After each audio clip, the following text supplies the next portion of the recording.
It's Tuesday, January 14th. You sneaky, you're running as an outsider. I am an outsider. Well, it sure sounds like Mark Carney is planning to run, and Chrystia Freeland is likely days away from announcing her campaign for the Liberal leadership. You should never, ever threaten something you cannot do. Premiers are pitching their own plans ahead of tomorrow's meeting with the Prime Minister, responding to possible tariff threats from the U.S. And we'll bring you the latest from L.A. Officials fear dangerously strong winds could bring explosive fire growth as crews in the area continue to fight for fires. The trend is, this is not a one-off. This is a trend that we're seeing, not a fluctuation. An unwanted record. A new report says 2024 was the most expensive year on record in Canada for insured weather-related losses. We'll have more just ahead. Stay with us, Canada. Your morning starts right now.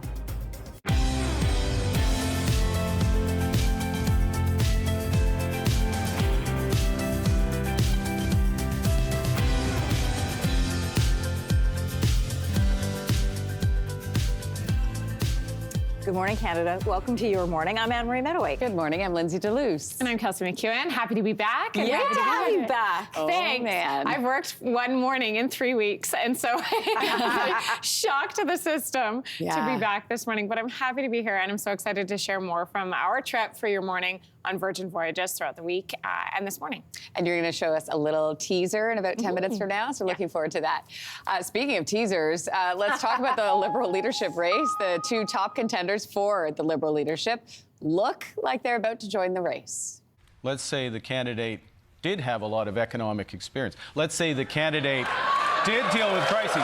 Let's say the candidate had a plan to deal with the challenges in the here and now. Welcome, sir. I welcome you to our land, America. Former Bank of Canada Governor Mark Carney pretty much all but confirmed he's in on The Daily Show last night. Sources tell CTV News he will launch his campaign Thursday in Edmonton, where he went to high school. The Canadian press also reporting Chrystia Freeland will start her campaign within the week, likely with an announcement of a dollar-for-dollar tariff against the U.S.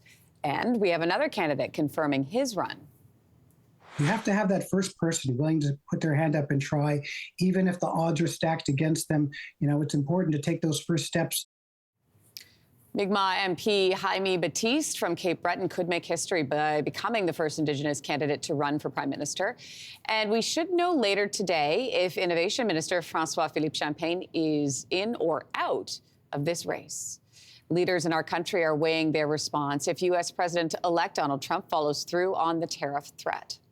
If they're coming full tilt at us, I won't hesitate to pull out every single tool we have until they can feel the pain. But that's the last thing I want to do.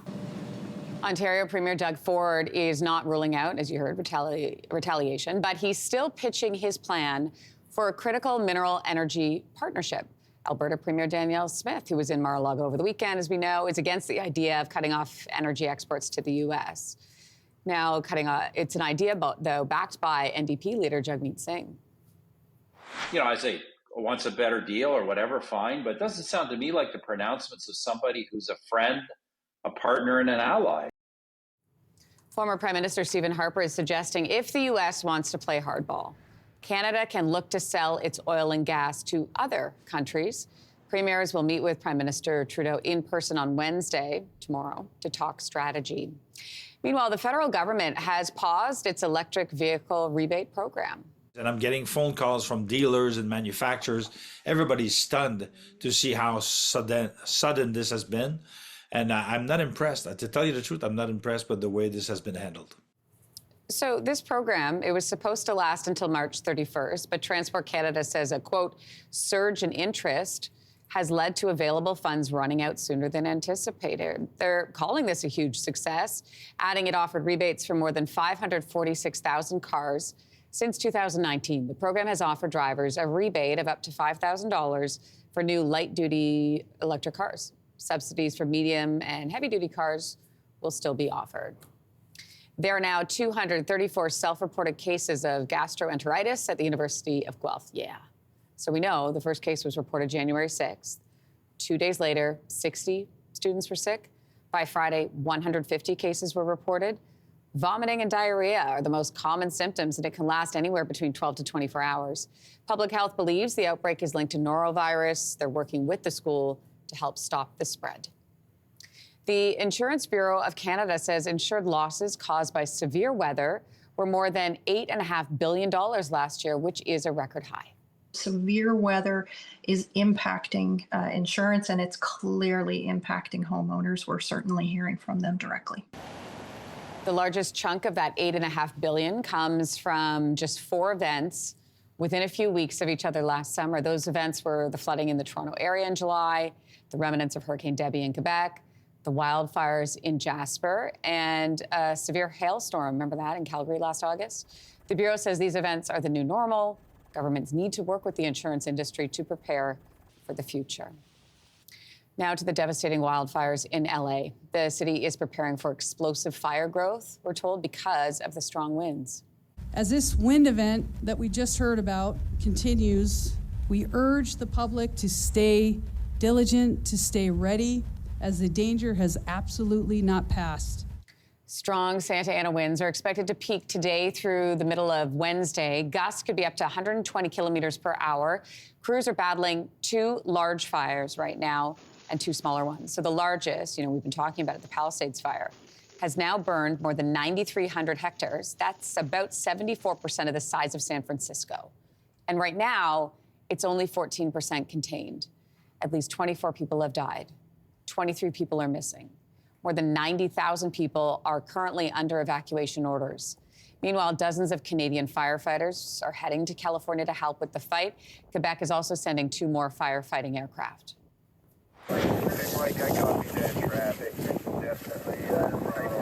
Some positive news coming out of the firefight against the newest fire. This one is called the Auto Fire. It broke out Monday, but Ventura County fire officials posted online this morning that progress of the fire has been stopped. So firefighters are now working to contain it. The fire is burning in Ventura County, which is just northwest of LA. California's century-old prisoner firefighter program is receiving new criticism. So as of Thursday, 738 incarcerated firefighters were working to help slow the spread of the fire. They were fighting the fire. The program pays prisoners just a little more than $10 per day with the chance to earn more during emergencies. Working in this program can also earn them time off their sentence. It's being criticized because these firefighters are choosing between lowered sentence or risking their lives. They're also allowed to apply for work with CAL FIRE after they're released from prison, but many of them struggle with, of course, background checks. In a report to Congress, U.S. Special Prosecutor Jack Smith says President-elect Donald Trump could have been convicted for trying to overturn the 2020 election. Smith claims in the partially released report that there was enough evidence for a conviction, but that was no longer an option after Donald Trump won the election. The interference case has since been dismissed. Donald Trump responded to the report by calling Smith, quote, deranged.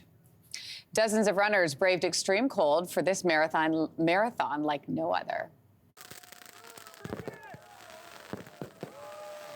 Wow. This is in Russia's far northeast, the district also known as the Cold Pole. It is one of the world's coldest regions with a permanent human population.